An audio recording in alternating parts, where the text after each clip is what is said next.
If you think the world is still under control, you haven't looked at today's headlines. Floods swallowing entire towns, hurricanes tearing through coastlines, tsunamis rising without warning. Nature isn't just reacting, it's retaliating. Imagine waking up to the sound of silence. No birds, no wind, no hum of daily life.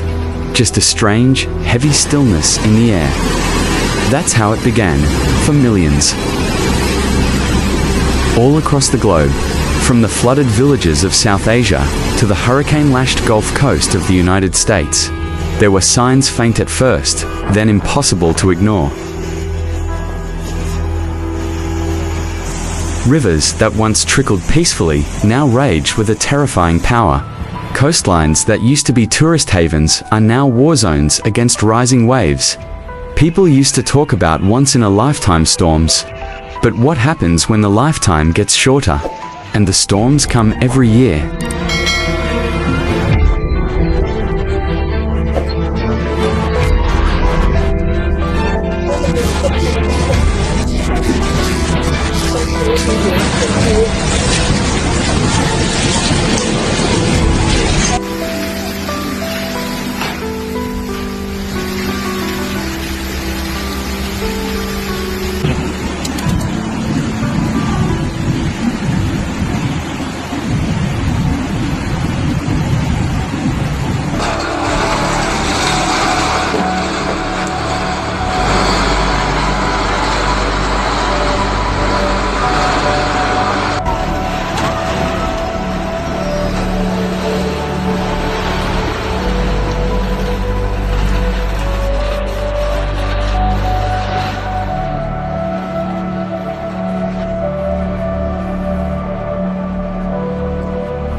They start as whispers in the ocean, then grow into monsters. Cyclonic wind spirals born far offshore now travel thousands of miles with precision, landing like bombs. Over the last 48 hours, multiple coastlines have been battered.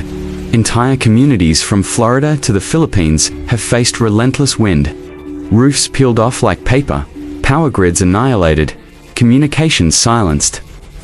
Meteorologists say these hurricanes are no longer category for their entering new territory. Wind speeds are so violent, they snap steel poles, hurl cars, and strip away any sense of normalcy. Some storms have sustained winds of 180 miles per hour.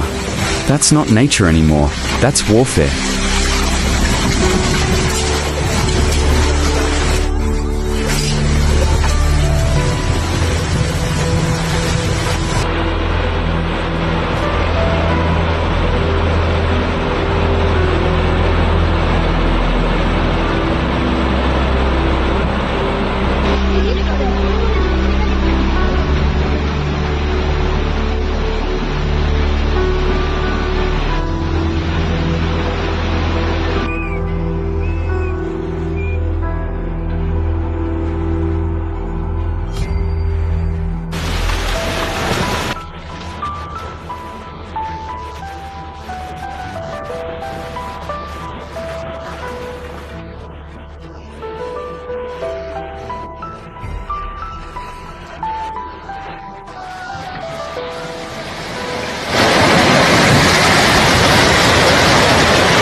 While storms howl, tsunamis whisper. It's the calm before the crush. One moment, you're walking on the beach. The next, the ocean disappears, retreats unnaturally. Then, in a flash, a wall of water, up to 30 feet high, crashes back in.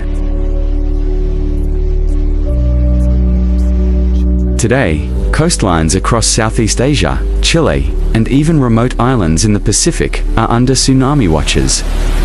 Seismic activity below the ocean floor is increasing, and with it, so is the fear. When the earth moves under the ocean, the sea doesn't forgive. In Japan, sirens blared just hours ago. People rushed inland with only minutes to spare. The footage, haunting, houses lifted like toy blocks. Vehicles turned to shrapnel. Entire neighborhoods erased in seconds.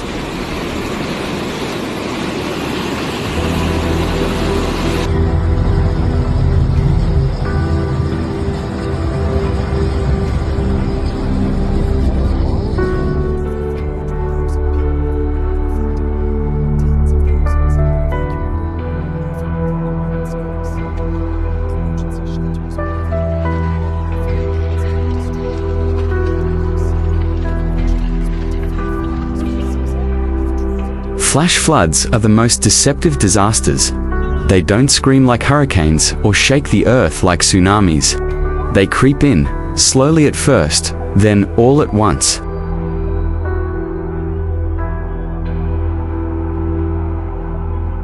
In Germany, a month's worth of rain fell in just one day.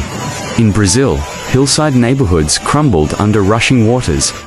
In California, areas scorched by wildfires became death traps, unable to absorb water, creating instant rivers of mud and debris.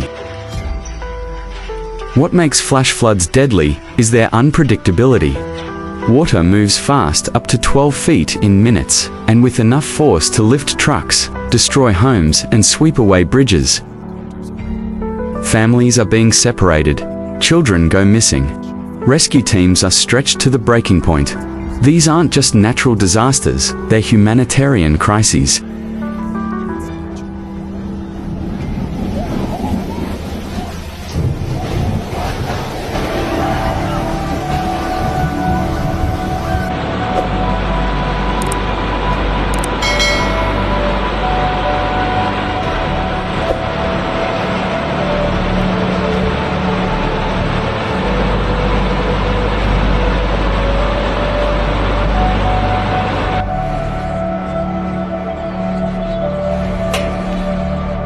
This is not a local problem. This is global. What happens in Indonesia affects California. A flood in Pakistan can raise wheat prices in Europe. A tsunami in the Pacific disrupts global shipping lanes. We are more connected and more vulnerable than ever before. Climate scientists have warned for years, warmer oceans feed stronger storms. Rising temperatures melt glaciers that keep oceans in check. Deforestation weakens the land's ability to absorb excess water. And we, humanity, are caught in the crossfire. These disasters aren't random. They are symptoms of a planet pushed to the brink.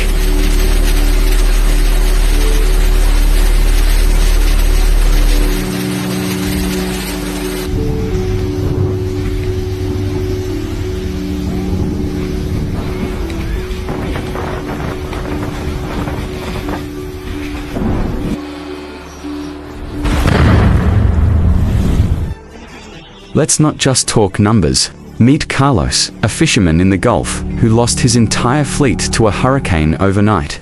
Or Ayu, a mother in Indonesia who ran for her life, barefoot, carrying her 2 children as a tsunami tore through their village.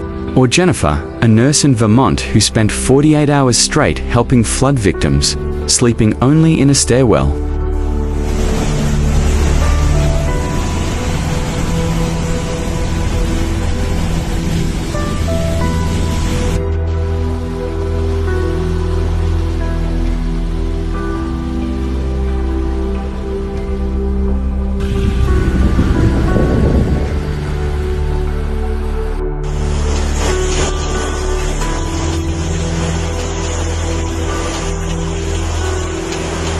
Right now, as you're watching this, rivers are overflowing in Bangladesh.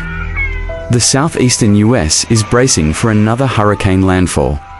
Tsunami alerts are flashing in island nations. Flash floods are cutting off roads and isolating entire towns. Emergency services are overwhelmed. Shelters are filling up. People are praying this is the worst it gets. But it may not be. This is not the end of the storm, it's just the beginning.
So what now? Do we wait? Do we scroll past the headlines, or do we act?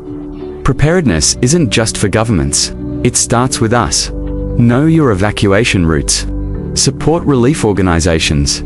Share verified information. Educate those around you. Demand accountability from leaders. Because if the planet is fighting back, we need to start defending ourselves intelligently, compassionately, urgently.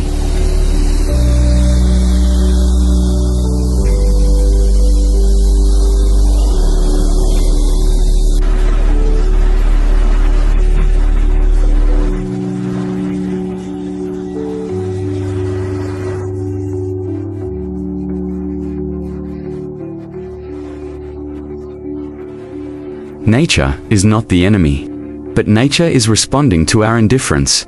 Every storm, every wave, every flood is a warning, a cry, a message in thunder and water. We can no longer pretend this is normal. We can no longer say this doesn't affect me, because one day, maybe not today, maybe not tomorrow, but one day the wave will reach your shore, too.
If you found this video informative, please subscribe and share.